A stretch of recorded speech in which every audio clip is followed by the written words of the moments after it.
a dar cuenta por la tablita de clasificaciones de IMS. Si esta presenta un rango de 25 a 29.0, hay ya un riesgo de sobrepeso. Cuando esta está de 30 a 34.9, se encuentra en obesidad de grado 1. Cuando se encuentra de 35 a 39.9, obesidad grado 2. Y si esta es mayor a 40, tenemos que es una obesidad tipo 3 o mórbida. ¿Qué pasa entonces durante el embarazo si igual incrementa el peso? Nosotros debemos de saber que es normal el aumento de peso, pero si está dentro de los rangos normales. Entonces, si una mujer en el embarazo tiene menor a 18.5 en su IMS, el aumento normal va a estar dentro de los 12.5 y 18 kilogramos. Si esta varía entre 18.5 a 24.9, su IMS debe de subir entre 11.5 y 16 kilos. Luego, si esta se encuentra tal vez a un IMS de 25 a 29.9, lo normal que suba es de 7 a 11.5. Y si su IMS viene a ser mayor a 30, no puede subir de los 5 a 9 kilos. Entonces, ¿cómo podemos decir el diagnóstico presuntivo que esta persona está presentando lo que es obesidad?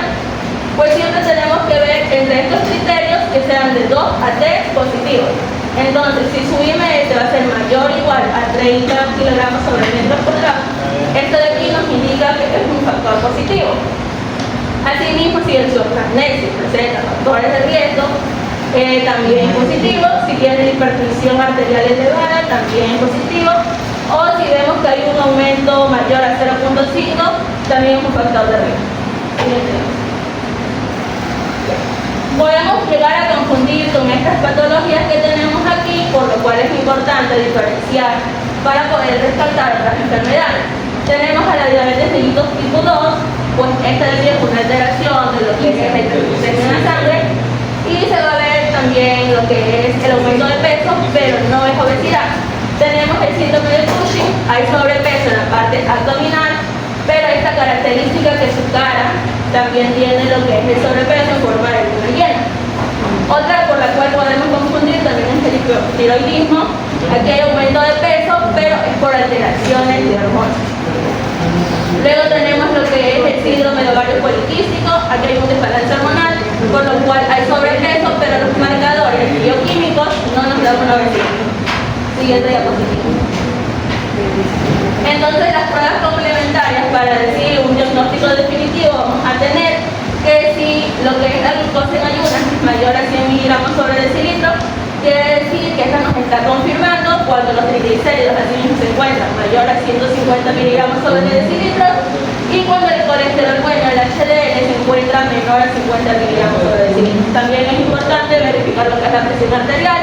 Esta, si está mayor a 130 sobre 85, nos está indicando de que ya hay obesidad en la paciente. Bueno, el manejo a seguir aquí es multidisciplinario. Como observa, tenemos que dar la educación y el control prenatal estricto, luego derivar con un nutricionista que va a ser el encargado de recomendar una dieta alta para lo que es la gestante, y así mismo tenemos que ver la planificación, y en caso de requerirlo hay que derivar con un endocrinólogo. El tratamiento a seguir, por lo general, es no farmacológico. Aquí se basa en la nutrición, en la actividad física, el estilo de vida. También, si la paciente tiene lo que es consumo de sustancias nocivas, hay que recomendarle el abandono de la misma. Y en el tratamiento farmacológico, como el síndrome metabólico habla de diferentes alteraciones, en lo que es la hiperglucemia va a haber lo que es el tratamiento con insulina o metformina. Igual mi compañera más adelante va a hablar acerca de las dosis. Luego tenemos lo que es hipertensión arterial, que ya conocemos. El tratamiento puede ser con metildopa, labetalol o nifedipine. Las inhibidores en este caso no se tratan con fármacos, y sí lo que se recomienda son suplementación con ácido fólico, vitamina C y lo que es calcio y hierro. Entre las complicaciones las hemos clasificado complicaciones durante el embarazo, pues por lo general estas van a presentar lo que es la diabetes gestacional, preeclampsia, una eclampsia y por último hasta un síndrome. Tenemos lo que es el retraso del crecimiento intrauterino, que el feto también llegue a pesar mayor a 4.000 gramos, es decir, que hay macrosomía fetal, una amenaza del parto pretérmino, politráqueos y muerte fetal intrauterina. Ahora, las complicaciones durante el trabajo de parto, pues por lo general estas van a prolongar lo que es el trabajo distocia de hombro por lo que es la macrotomía fetal, y también aumenta lo que es la tasa de cesárea. Y lo que es durante el parto, pues esta de aquí puede provocar lo que son hemorragias por atonía uterina y mayor riesgo de trombosis venosa.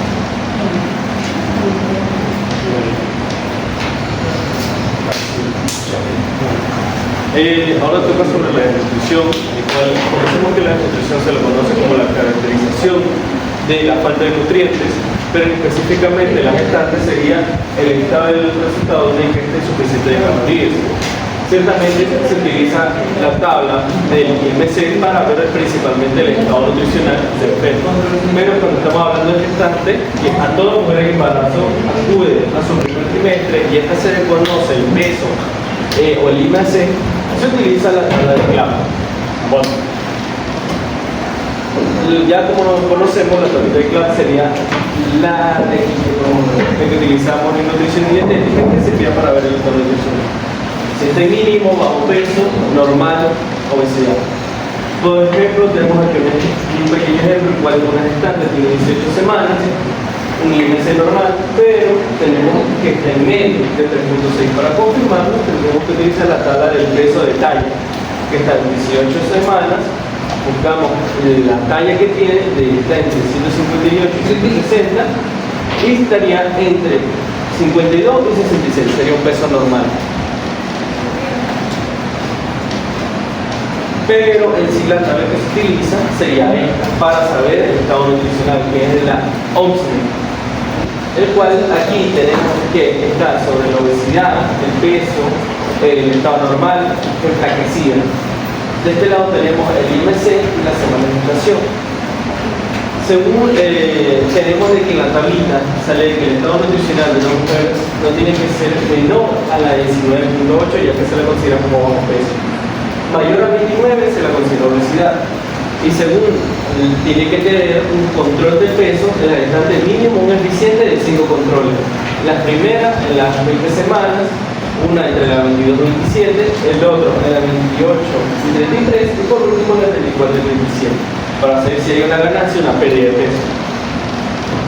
Aquí tenemos un ejemplo, el cual es un peso inicial de una gestante de 45 kilogramos con una talla de 1.5 gramos.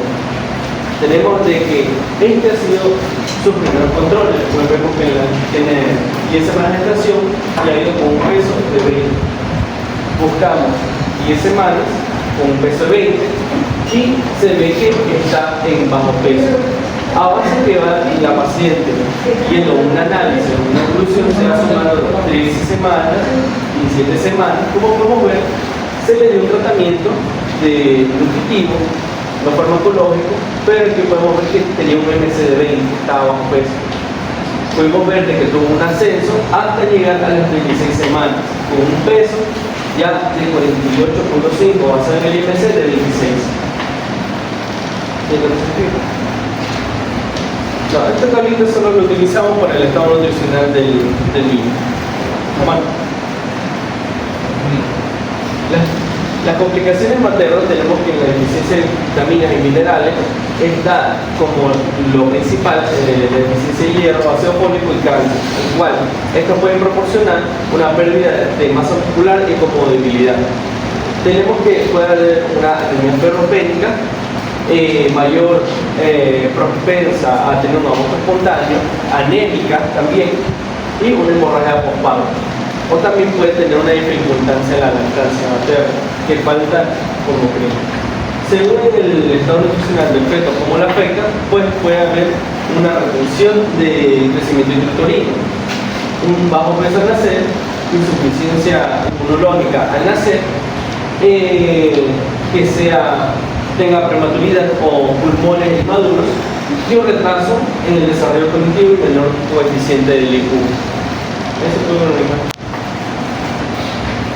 Según el cuadro clínico, la gestante puede tener emaciación, que sería la delgadez marcada, el retraso del crecimiento del feto con una talla baja, la pérdida de reciente de peso, edema en caso severo, falta de apetito, náuseas o vómitos persistentes, aunque no tenga nada en el estómago, mayor susceptibilidad a infecciones, calambres musculares para la falta de calcio, piel seca y descamativa, con cabello quebradizo y caída excesiva. Tenemos en el diagnóstico presuntivo que, según nos basamos en la historia clínica y social, antecedentes de alimentación, enfermedad y la social por las condiciones económicas. En el examen físico tenemos que tomar el IMC, que sería peso, talla y signos de donación o edemas. Los diagnósticos diferenciales tenemos que diferenciar por una enfermedad crónica o mala absorción, enfermedades metabólicas, puede ser como tenemos la infección de crónica como la tuberculosis VIH, que también adelgaza a la gestante. En ciertos casos puede más ocasionar lo que sería calambres musculares. Unos trastornos endócrinos que sería hipertiroidismo, o que tenga la talla, puede que no esté bien nutrida o simplemente es masa. Y el maltrato o negligencia infantil. ¿Cuál sería el tratamiento no farmacológico? El que utilizado más por el MSP sería el uso de pediasur, pero este es el caso de neonato. Aquí tenemos la que es utilizada para las gestantes, que sería las proteínas, carnes, magras, huevos, etc. No hay una cifra en específico, ya que en las farmacológicas sí. En la no farmacológica tenemos que en calcio está leche, queso, huevo, yogur, ácido fólico, espinaca, aguacate, etc. Pero en el tratamiento farmacológico tenemos que en el hierro es hierro ferroso de 30 a 60 miligramos. En caso de anemia por deficiencia sería un máximo de 60. El zinc sería de 15 a 25 miligramos por el día. En la vitamina A serían solo 770 microgramos para la gestante. Si es en caso severo de desnutrición del neonato del feto, serían 200.000 unidades internacionales o dosis única para el niño. El ácido dexaenoico sería de 200 a 300 miligramos por día y el calcio de 500 miligramos. Para avanzarnos en todo el diagnóstico definitivo siempre hay que evaluar el IMC, peso, talla, edad y peso de edad. Los puntos Z para el caso de severidad en el neonato, ecografía, alturoterina y nunca olvidar el FU. Y nunca olvidar también la tablita del hombre. Y aquí tenemos una tablita en la cual, por si acaso, puedo tomar foto de todos los valores normales en el embarazo del estado nutricional, y si vemos alguna alteración de esta, por ejemplo, hemoglobina menor a 11, ya sabemos que comienza a tener descenso y posible desnutrición. Siguiendo con el tema, en cuanto a un síndrome metabólico, ¿sí me escuchan? Sí, No. sí, ya. En cuanto a lo que es dislipidemia, que es considerado como un síndrome metabólico, vamos a hablar que este es un tipo de alteración en la cual se va a dar en disposición de los niveles de los lípidos, es decir, las grasas, lo que es en la sangre, es decir, el colesterol y los triglicéridos. En este caso va a ser a partir de estos componentes que podemos observar aquí, que es el colesterol total, los triglicéridos, las lipoproteínas de baja densidad, las lipoproteínas de alta densidad. Ahora, ¿qué es la dislipidemia en el embarazo? Es cuando hay un tipo de alteración en lo que son los niveles de los lípidos de las concentraciones plasmáticas. En este caso, en un embarazo normal, como lo dice, en un embarazo normal, existe lo que son un tipo de, como podemos observar aquí, la hiperlipidemia fisiológica. Es decir, que el cuerpo de la gestante se va a adaptar. O sea, va a recibir suministro de lo que son proteínas, de lo que son fuentes energéticos, y lo va a utilizar para un buen funcionamiento tanto de la placenta y también un buen desarrollo y crecimiento de los niños fetos. Ahora, sabiendo esto, si los niveles se alteran o pasan los niveles aceptables o ya se asocia a lo que son comorbilidades, ya no es considerado como una dislipidemia fisiológica adaptativa, sino más bien es una dislipidemia patológica. Siguiente diapositiva. Es decir, que vamos a observar una clasificación. Por ejemplo, tenemos el segundo tipo de lípido alterado, lo que es la hipercolesterolemia aislada. En este caso vamos a ver lo que es la elevación de lo que son la lipoproteína de baja densidad, conocida como colesterol mal. En este caso está relacionado cuando llevan una dieta no adecuada, en base a lo que son grasas saturadas y también corresponde a lo que es la genética. También tenemos lo que es la triglicemia aislada, que este es cuando los triglicéridos se encuentran elevados y se asocia cuando hay una mala alimentación, solamente cuando es en base a cuando hay un tipo de obesidad, cuando también no se controla lo que es una diabetes. Luego tenemos lo que es la dislipidemia mixta, que se asocia a lo que es el aumento de los triglicéridos y el colesterol. También tenemos lo que es la alfa-lipoproteinemia, que en este caso es cuando hay una disminución de lo que son las lipoproteínas de alta densidad, que en este caso es un factor de riesgo, ya que cuando esté disminuido puede estar relacionado con problemas cardiovasculares, porque esta es la encargada de la que elimina el exceso de colesterol. Ahora vamos según el origen, las primarias, las que son las genéticas. Tenemos la hipercolesterolemia familiar, que esto se asocia cuando se da lo que es la elevación de las lipoproteínas de baja densidad, cuando nuestro cuerpo no procesa bien este tipo de grasas y se quedan, o sea, producen lo que es un taponamiento de lo que son las arterias. Es decir, que esto puede provocar problemas cardiovasculares. También tenemos lo que es la beta-lipoproteinemia familiar, que en este caso más bien se trata cuando no hay un buen funcionamiento, es decir, no se eliminan lo que son los restos de grasa. Por ende va a formar lo que son santomas, que aquí no se puede observar, no sé si puedes adelantar más. Ya. Estos santomas cutáneos que pueden estar en lo que son los codos, en los párpados y también lo que es en general en las piernas. Gracias, regresa. No, regresa. También tenemos lo que es la hipertrigliceridemia familiar, que en este caso más bien también se asocia a lo que es cuando no se da un buen funcionamiento de los triglicéridos, es decir, que puede provocar también lo que son síntomas cutáneos y agregándole lo que es el dolor abdominal, que vamos a sospechar lo que puede ser una pancreatitis. También tenemos lo que son, según el origen, pero secundarios. Esto ya se asocian a otros tipos de patologías, que va a ser la diabetes mellitus, el hipotiroidismo, el síndrome metabólico, la enfermedad renal crónica, el uso de ciertos fármacos y lo que es la obesidad. Ahora sí, el cuadro clínico. En el cuadro clínico, más que todo va a ser asintomático, pero tenemos que ver ciertas excepciones porque muchas veces podemos confundir la dislipidemia con lo que es la obesidad. Entonces, no siempre una gestante va a llegar con algún tipo de problema de dislipidemia y que no tenga obesidad, o viceversa. En cuanto a lo que son los síntomas posibles en casos graves, ya que algo que hay que tener en cuenta es que la dislipidemia sí se la puede tratar, para que no se vuelva en algo patológico. Tenemos lo que es el dolor abdominal, vamos a sospechar de una pancreatitis, también vamos a ver lo que son las náuseas, los vómitos, los sarcomas cutáneos que ya les presenté, y vamos también a tener antecedentes obstétricos, es decir, que puede haber lo que es un retraso de crecimiento uterino, puede haber lo que es un parto prematuro e incluso lo que puede haber una preeclampsia. Bien. Ahora, el diagnóstico preceptivo. Esto se debe sospechar debido a ya antecedentes tanto personales como familiares. La obesidad o sobrepeso pregestacional con un IMC de mayor a 30, la diabetes mellitus pregestacional, la preeclampsia previa, el hipotiroidismo, la historia de enfermedades cardiovasculares, porque muchas veces podemos confundir el uso de fármacos que afectan también al metabolismo lipídico. Bien.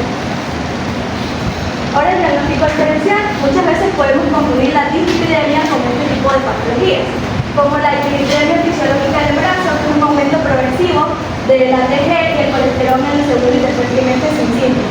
Algo que me había olvidado de comentarles es que también en la dislipidemia este tipo de cuadro se va a presentar más que todo en el periodo del segundo y tercer trimestre. Bueno, siguiendo con el diagnóstico diferencial, también tenemos lo que es hipotiroidismo, que este puede causar lo que es una hipertiroidistomía con síntomas excéntricos como la fatiga, la piel seca, entre otros. También tenemos el síndrome nefrótico, que es una tipo de dislipidemia más edema o triglicemia masiva, la diabetes mellitus, que es la hipertensión con dislipidemia secundaria, y la pancreatitis aguda, que es una triglicéridos mayor a 1000 miligramos sobre decilitros y junto con el dolor abdominal de estrés. Bien. Ahora, lo que es el diagnóstico diferencial, pero saliendo con las pruebas complementarias, podemos tomar en cuenta lo que son la parte de un perfil hepático, en donde podemos observar lo que es el colesterol total, lo que son las lipoproteínas de alta o baja densidad y lo que son los triglicéridos. Luego también tenemos lo que es la prueba del cuadro de la tolerancia a la glucosa oral. También tenemos lo que son glicemia basal. También tenemos lo que es la prueba de la T4 libre para descartar algún tipo de hipotiroidismo, la amilasa y la lipasa sérica. Se sospecha de que hay algún tipo de de pancreatitis. Y también la célula prueba la prosecuría de 24 horas en caso de que nosotros tengamos sospecha de un síndrome nefrótico. A esto hay que agregarle que también un perfil renal hepático, para así también descartar lo que son las creatinasas, la urea, la creatinina.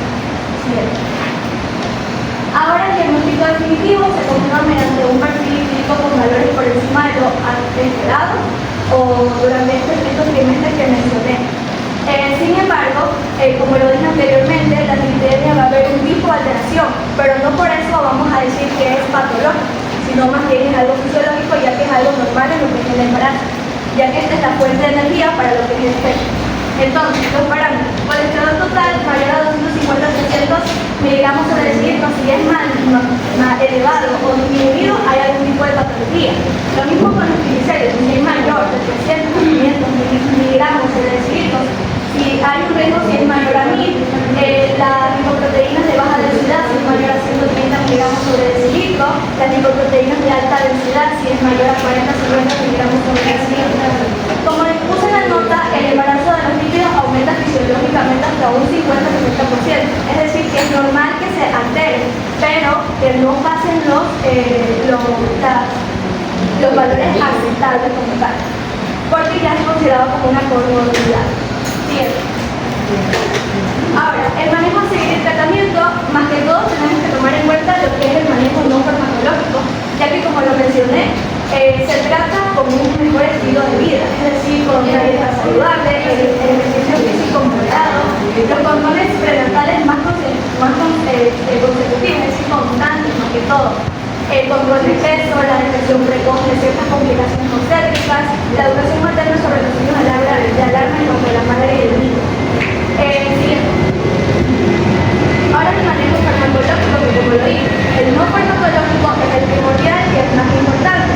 Sin embargo, si hay un riesgo alto en donde existe la dislipidemia patológica, vamos a tener lo que son los hidratos y niacina. Sin embargo, yo hablé con la obstetra, ella nos dijo que es teratóxico, es decir, que no es recomendable en lo que es el embarazo. Había leído tampoco que no es recomendable consumirlo rutinariamente. Luego tenemos el omega 3, el DHA, que bueno, en este caso ya es un suplemento que más que todo va a ayudar a disminuir lo que son los triglicéridos. La insulina y dieta estricta en casos muy graves, que bueno, ya es cuando ya está asociado a otro tipo de patologías.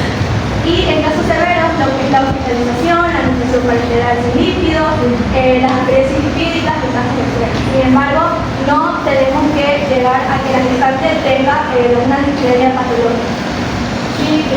¿Por qué? Porque pueden existir complicaciones si no son tratadas anteriormente, como la preeclampsia, la eclampsia, diabetes gestacional, restricciones del crecimiento uterino, el riesgo de aborto, espontáneo, pancreatitis aguda mayor a 1000 miligramos por decilitro, y las complicaciones tanto del parto y posparto, mayor incidencia de cesárea, lo que es la macrosomía fetal, las complicaciones anestésicas por obesidad asociada, distocia de hombros. En cuanto al posparto, el riesgo de persistencia de lipidemia, mayor riesgo cardiovascular, materno futuro, mayor probabilidad de... Gracias. Como último tema y no menos importante, tenemos la diabetes mellitus. Esta va a ser, bueno, saben ustedes que diabetes mellitus en griego significa correr a través de, y mellitus significa miedo. Esto significa que antes los griegos los consideraban que las personas que corrían mucho, ya sea al baño o algún lugar de risa, se les consideraba que eran diabéticos. Y mellitus, bueno, porque también la vida es dulce, ¿no? Entonces, los griegos también hacían orinar en el suelo, en la tierra, y si en una hora ellos veían que habían hormigas, era una persona diabética. Así mismo los indios hacían que el paciente orine en una copa y el doctor o el médico lo probaba y si era dulce, pues era una persona diabética. Entonces, podemos decir que es una afección crónica que se va a desencadenar cuando el organismo pierde más que todo la capacidad de producir o produce en manera insuficiente de insulina y pues no puede utilizarla con eficacia, ¿no? En este también se destacan 4P, que son la poliuria, que son, ustedes saben, que tienen ganas de hacer pipí, mucho en gran cantidad, polidipsia, el aumento de sed, la polifagia, apetito exagerado, Y pues hay una cuarta que es pérdida de peso. ¿Por qué? Dirán, ah, no, pues sí, los diabéticos son gorditos, pero también existen diabéticos que son flaquitos, que esto es porque como el cuerpo trata de eliminar mayor cantidad de desecho más que todo de glucosa, entonces netamente van eliminando todo lo que son las proteínas y por ende hay una pérdida de peso inexplicable. En esto también va a haber factores de riesgo. Tanto para la diabetes tipo 1, tipo 2 en sí, ahorita en la actualidad también se ha destacado la diabetes tipo 5, que viene siendo como parte de la tipo 1. Tenemos el estilo de vida, la salud, la obesidad, los alimentos alimenticios, la inactividad física, que es el sedentarismo, la edad avanzada, además de la concienciación sobre la genética y pues, los antecedentes familiares. Es cierto que si una mamá o familiares diabéticos, puede el niño desencadenar o tener ese mismo, podría decirle, ese mismo antecedente que podría el niño en años futuros podría ser una persona diabética. Y pues esto de aquí va a ser importante ver la anamnesis y va a facilitar una detección temprana, más que todo un manejo más efectivo para esta enfermedad.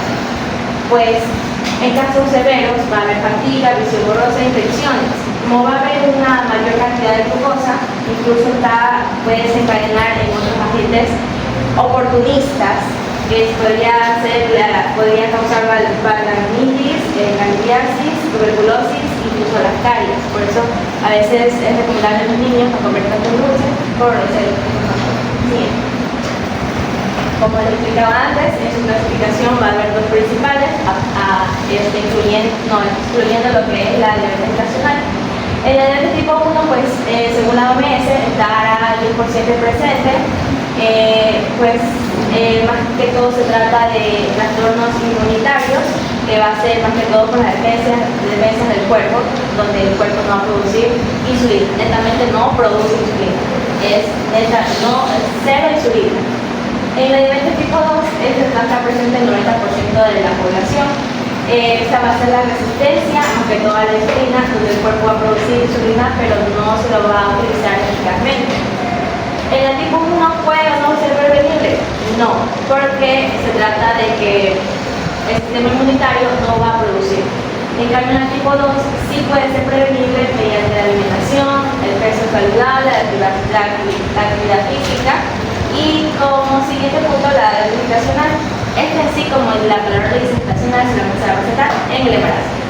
¿En qué semestre o en qué trimestre? En el segundo trimestre, ya que por las alteraciones hormonales va a hacer que el cuerpo produzca más,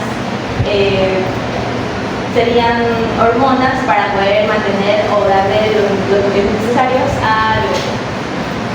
En CIE-10, pues netamente solo hay para diabetes, que es el O24. En caso de su clasificación es el 0, pues cuando es persistente, el 1 cuando es el 0 cuando es persistente, insulino dependiente, y el 1 es el no insulino dependiente. No dependiente, el 24.2 es persistente relacionado con la desnutrición. El 24.3 es de diabetes mellitus persistente sin otras especificaciones. El 24.4, este se va a originar en el embarazo. Este netamente podemos, cuando pregunte cuál decía bien el diabetes mellitus, sería el 24.0 o el 24.4, que este netamente origina en el embarazo. Y el 24.9 es la no especificada. Bien. Evidencia y recomendaciones sobre estas interacciones, es decir, ¿cómo vamos a intervenir esto? Puede ser de dos maneras. No farmacológico, que ya hemos venido escuchando, que es mediante lo que es la actividad física, la buena alimentación, que según el Ministerio de Salud Pública dice que tenemos que lograr una pérdida de peso del 5 al 10%, manejando conjuntamente con un nutricionista. Además, también se recomienda hacer ejercicios 150 minutos semanales. Espero que ustedes sí lo hagan. Bueno, yo también. En el farmacológico tenemos que si esta persona es mayor a 35 del IMC o con pacientes persistentes para prediabetes Luego de 6 meses se va a mandar lo que es la metformina de 500 miligramos con incremento progresivo de cada 10 a 15 días. Es decir, toma los 500 miligramos por día y esperar 10 a 15 días y volver a tomar hasta conseguir metas terapéuticas donde tenemos una dosis máxima de 2.550 miligramos al día. La metformina en sí no está recomendada en el embarazo, pero ya sabemos que es un beneficio. Siguiente, por favor. Tenemos el diagnóstico diferencial entre diabetes tipo 1 y diabetes tipo 2. Bueno, ustedes supongo que para hacer un remember, en resumen, en concepto, pues bueno, sabemos que es porque hay una exclusión de las células beta, lo que conlleva la deficiencia de la producción de insulina, y en la tipo 2 pues va a haber una producción de insulina resistencia y secreción compensatoria deficiente.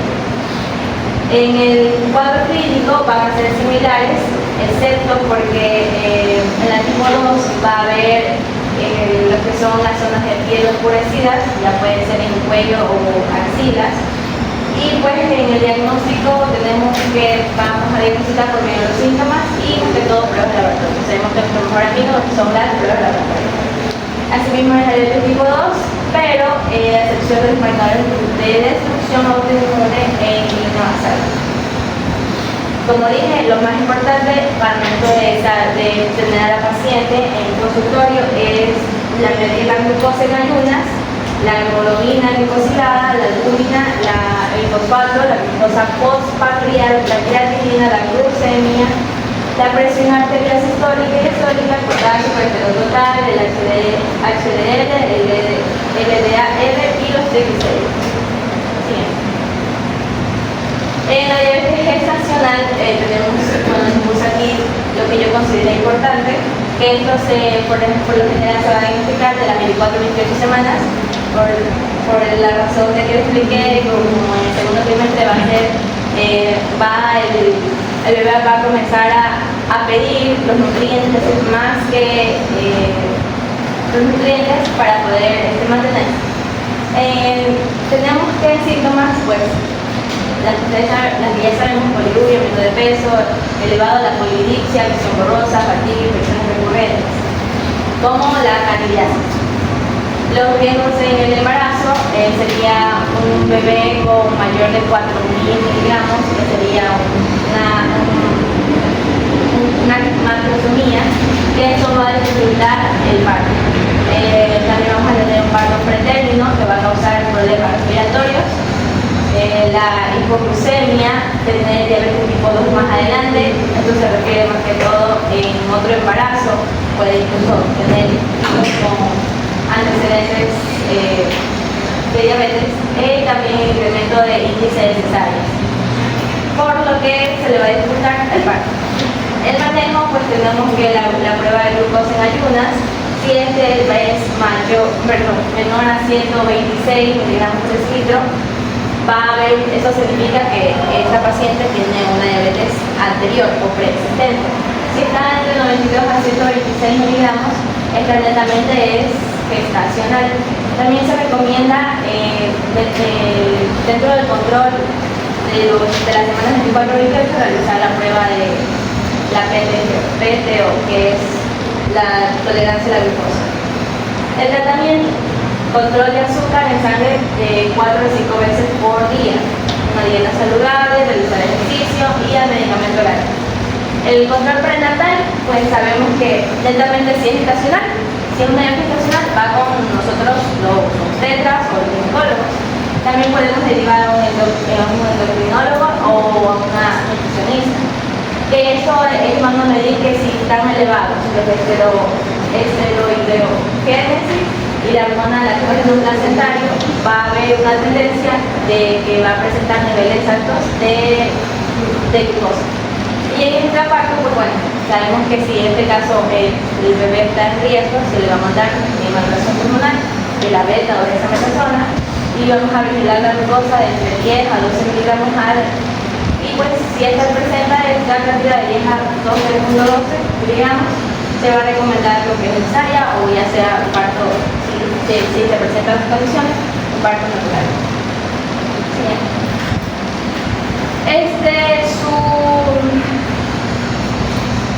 Podría decirlo de un programa donde se presentan las dosis y las cantidades o los parámetros que debemos considerar. Si hacemos la prueba de la glucosa en ayunas y presenta mayor de 126, es porque ya tenía la diabetes, lo que quiere decir que el embarazo ya venía arrastrando diabetes. Si tenemos que es de mayor de 92, incluso mayor de 126, netamente en el gestacional.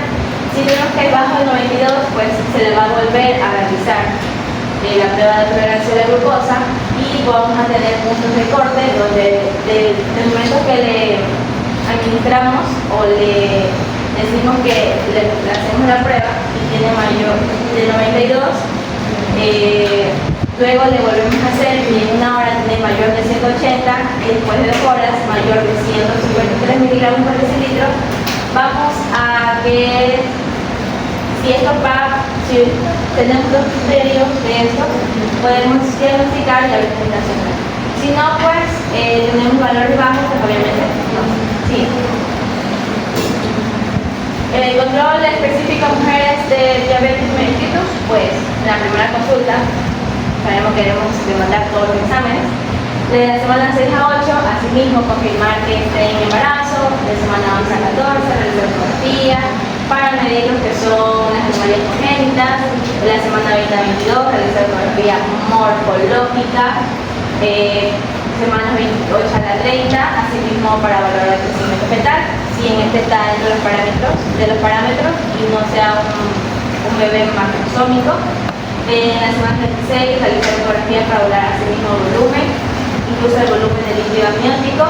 En la semana 38, pues comenzar la planificación del parto, ya sea por cesárea o por parto natural, y más que todo explicar sobre la lactancia, sobre el control glicémico, y la semana 39 a 41 para realizar el experimento fetal, ya que esperamos en lo que es el parto. Siguiente. El diagnóstico definitivo. Este de aquí yo lo saqué de otra guía de España, pero después, que en sí solamente lo que cambia es, en la literatura pública dice la medida 75 miligramos, pero en la de España se recomendaba 100 gramos, que solamente va a variar, incluso aquí en Ecuador sí está permitido 100 gramos, pero vamos a tener en cuenta que va a variar los valores ya al momento del punto de corte. ¿Algo más que se me pase por aquí? No. Así es. Ya en el caso de que el paciente no tolera los 100 gramos de la glucosa, mandar perfil glicémico y pues también mandar solución hiperosmolar, con hielo que reduce las náuseas y vómitos, y ahí viene la administración de Primperam, que eso sí está aquí en Ecuador, 10 miligramos media hora antes de que esta de los 100 gramos de glucosa.